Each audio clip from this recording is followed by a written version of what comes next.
Okay, now let's do a couple more problems with varies directly, and then we'll move into varies inversely, which is the main point of this.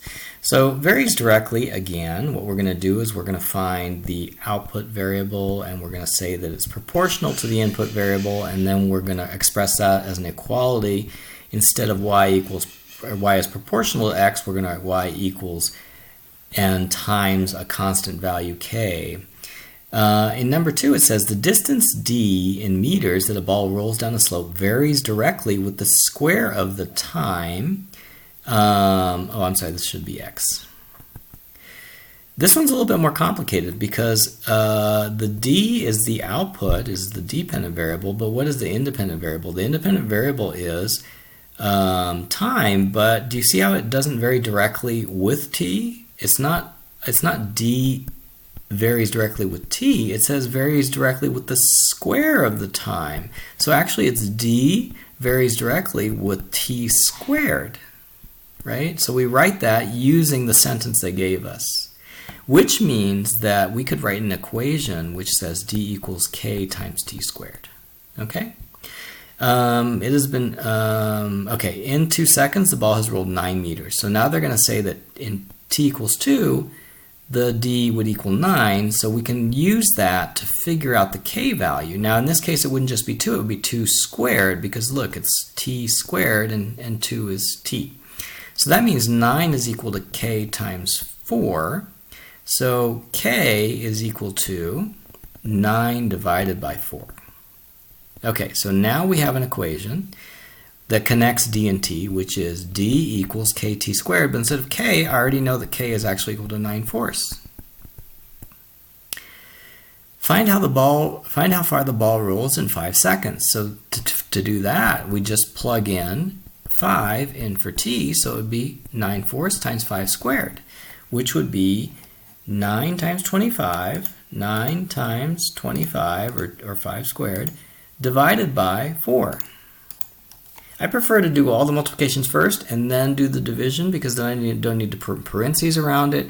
I don't need to use the special screen for fractions, but we could do that too. I'm going to show you how to do that real quick. Math, number, up, and it'll say n/d, and then on the top you're going to put 9 times 5 squared, and on the bottom you're going to put 4. And then you'll get the same answer. Oh, except it's in fractions. Since this is a fraction, it likes to put it in fractions. To change that into a decimal, now you would just do math, and then number 2, decimal, 56.25. Okay? So that was the answer to B. C, find the time it takes for the ball to roll 26.01 meters. Okay, so in this case, what we have is 26.01 is the output, the distance. K is still 9/4, and now we want to know t squared. Okay, it's possible to do this with algebra, but the way I'm going to show you how to do it is with the calculator. So what you're going to do is you're going to put the right side of the equation first. So you're going to put 9/4 as the fraction, and then times x squared. Doesn't matter if you put this first or second, but just put it in one of the two. And then for y2, I'm going to put the left side, so I'm going to put 26.01. Then I'm going to graph it.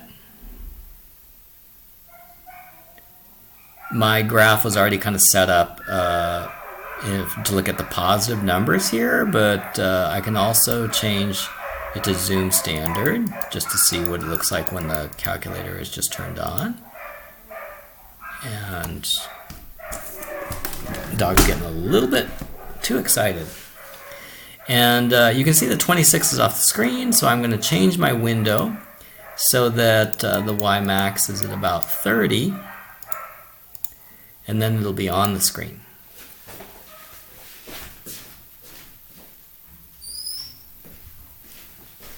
Okay, so now we can find this intersection point using second calc intersect.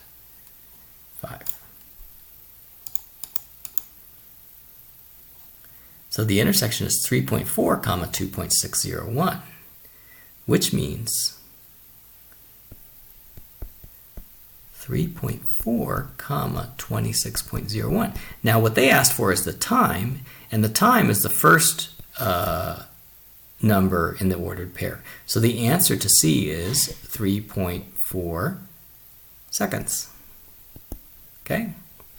All right, let's go to number 2. Now we're going to start with varies inversely. So now instead of saying varies directly, they're going to say varies inversely.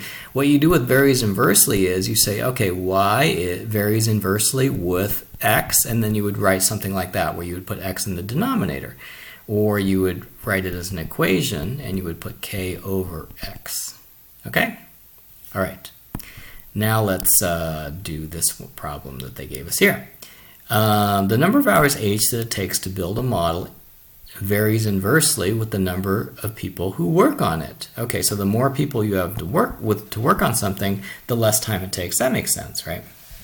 Okay, so the number of hours h it takes to build a model varies inversely with the number of people it takes to work on it. So you could also write an equation which is h equals k over p. It takes 2 hours for 6 people to build the model. So 2 hours and 6 people to build the model.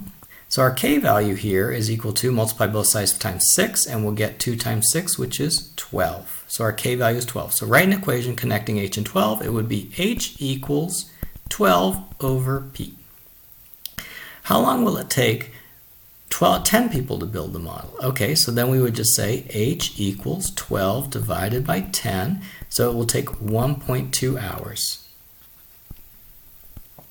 The model needs to be ready for an exhibition which takes place in 4 hours' time. Calculate the number of people needed to build the model to ensure it is ready on time. In that case, we would put in 4 for h, and then our p value is unknown. So the way we would figure that out is with algebra, or we could use y equals. So if we do it with y equals, we can put either the left or right side of the equation here, and then the other side here. So let me put the left side here, 4, and the right side of the equation here, 12 divided by p, with 12 divided by x in this case. And then we're going to do second calc intersect. And that would give us the solution for x. So there's our 4, and there's our 12 divided by x, and there's the intersection right there. So to find the intersection, I do second calc intersect, number 5. First curve, second curve. Oh, and you remember how when there's an asymptote in the middle, the cursor starts at x equals 0. It's going to freak out if there's an asymptote there. You just move it slightly to the right or left, and then you could enter with the second curve, and then you press guess, and the intersection is 3, 4. So if the intersection is 3, 4, and the 4 matches this 4, the answer you were looking for was x equals 3, right? So the number of people necessary is 3 people. Okay, last one, number 3. The variable y varies inversely with the square of x. So we could also write y is equal to k over x squared. Y equals 3 when x equals 4. So 3 equals k over 4 squared. And that is equal to 3 equals k over 16. So if we wanted to know what k was, we can multiply both sides by 16. So k is equal to 48. So write an equation connecting y equals x. It's y equals k over x squared, where k is 48. So there's our equation connecting y and x. Find y when x equals 6. Well, that's pretty straightforward. It's y equals 48 divided by 6 squared. And we could do that with the calculator. So what we're going to do is we're going to put y equals 48 over x squared as the first equation. 48 divided by x squared. And then we're going to look at the table or look at the graph. And we want to know what y value is when x equals 6. It turns out to be 1.33. Okay. Then it says to find x when y equals 12. let's see if we're lucky enough to have y equals 12 in the table. And we do. So there's a point here, 2 comma 12, where y equals 12. So the answer to C is x equals 2. Right? Now, how could you do that if you weren't lucky enough to see that in the table? You go to the y equals screen and you put the function 48 over x squared, the left side here, and then the desired y value, which is 12, you type that as y2. Then you graph, and then we want, let's see, we want either, it doesn't say whether you want a positive or negative x, so we actually want both of these, right? So let's find this value and this value. So we'll do second calc intersect, which is number 5. The first curve, it says 48 over x squared. Yes, it is, but the problem is there's an asymptote right at x equals 0. The cursor is at x equals 0. It's freaking out. Move the cursor slightly to the left or the right. Hit enter. Second curve is y equals 12. Yes. And then the guess was slightly closer to that intersection, so we'll find the negative intersection first. The negative intersection is next negative 12. So one of the solutions of, or negative 2.